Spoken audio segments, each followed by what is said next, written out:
नमस्कार दोस्तों, आज की वीडियो में बात करते हैं दानवीर कर्ण के बारे में। भगवान श्री कृष्ण ने भी कर्ण को सबसे बड़ा दानी माना है। अर्जुन ने एक बार कृष्ण से पूछा कि सब कर्ण की इतनी प्रशंसा क्यों करते हैं।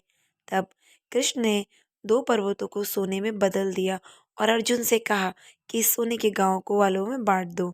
अर्जुन ने सारे गांव वालों को बुलाया और पर्वत काट काट कर देने लगे और कुछ समय बाद थक कर बैठ गए। तब कृष्ण ने कर्ण को बुलाया और सोने को बांटने के लिए कहा, तो कर्ण ने बिना कुछ सोचे समझे गांव वालों को कह दिया कि ये सारा सोना गांव वालों का है और वे इसे आपस में बांट ले। तब कृष्ण ने अर्जुन को समझाया कि कर्ण दान करने से पहले अपने हित के बारे में नहीं सोचता। इसी बात के कारण उन्हें सबसे बड़ा दानवीर कहा जाता है। तो सबसे पहले बात करते हैं कर्ण के कवच और कुंडल के बारे में। भगवान कृष्ण ये भली भांति जानते थे कि जब तक कर्ण के पास का कवच और कुंडल है तब तक उसे कोई नहीं मार सकता। इस कारण देवराज इंद्र भी चिंतित थे, क्योंकि अर्जुन उनका पुत्र था। भगवान कृष्ण और देवराज इंद्र दोनों जानते थे कि जब तक कर्ण के पास पैदाइशी कवच और कुंडल है तो युद्ध में हमेशा विजय रहेगा।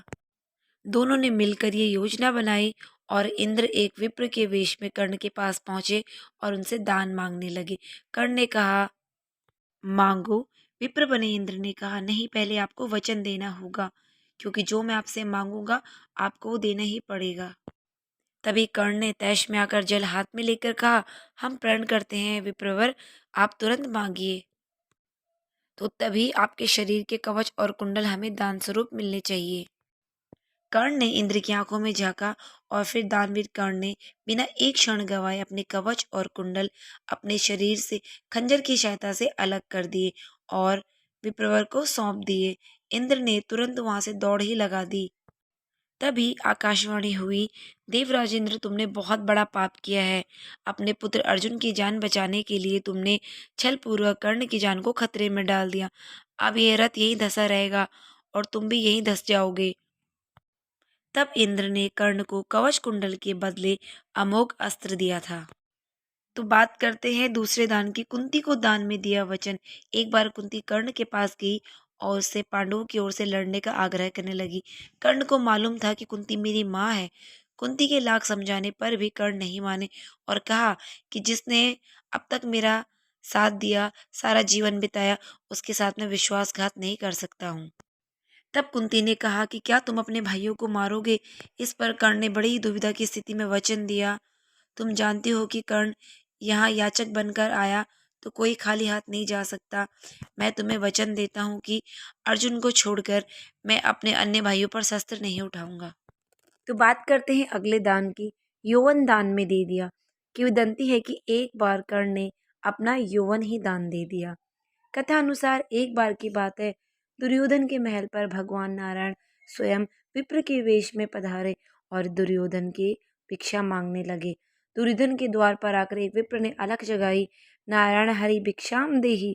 दुर्योधन ने स्वर्ण आदि देकर विप्र का सम्मान करना चाहा, तो विप्र ने कहा, राजन, मुझे ये सब नहीं चाहिए।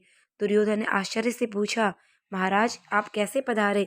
विप्र ने कहा, मैं अपनी वृद्धावस्था से दुखी हूँ। मैं चारों धाम की यात्रा करना चाहता हूँ, जो व्यवस्था के स्वस्थ शरीर के बिना नहीं संभव है। इसलिए आप मुझे अपना यौवन दान कर दीजिए। तो दुर्योधन ने मना कर दिया। तभी कर्ण तुरंत राजद्वार पर उपस्थित हुआ। मैं आपका क्या अभिष्ट करूं। विप्र ने दुर्योधन से जो निवेदन किया था वही उन्होंने कर्ण से भी किया। तो कर्ण ने प्रतीक्षा करने की विनय करके पत्नी से परामर्श करने के लिए अंदर चला गया, लेकिन पत्नी ने कोई ना नुकुर नहीं की।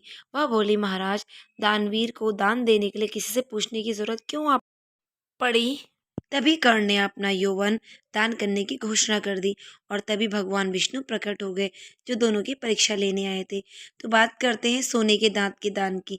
कर्ण दान करने के लिए काफी प्रसिद्ध थे। कहते हैं कि कर्ण जब युद्ध क्षेत्र में आखिरी सांस ले रहे थे तो भगवान कृष्ण ने उसकी दानशीलता की परीक्षा लेनी चाहिए और वो गरीब ब्राह्मण बनकर कर्ण के पास गए और बोला कि मैंने तुम्हारे बारे में काफी सुना है और मुझे तुमसे एक उपहार चाहिए।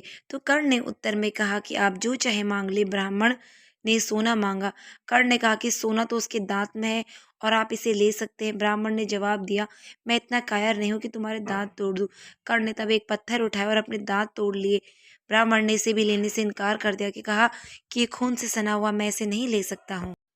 तब कर्ण ने एक बाण उठाया और आसमान की तरफ चलाया, और जिससे बारिश होने लगी और दांत धुल गया। तो फ्रेंड्स, आपको मेरी वीडियो पसंद आए तो please like and subscribe my channel, ताकि आपको ऐसी वीडियो मैं ला सकूं दोबारा से।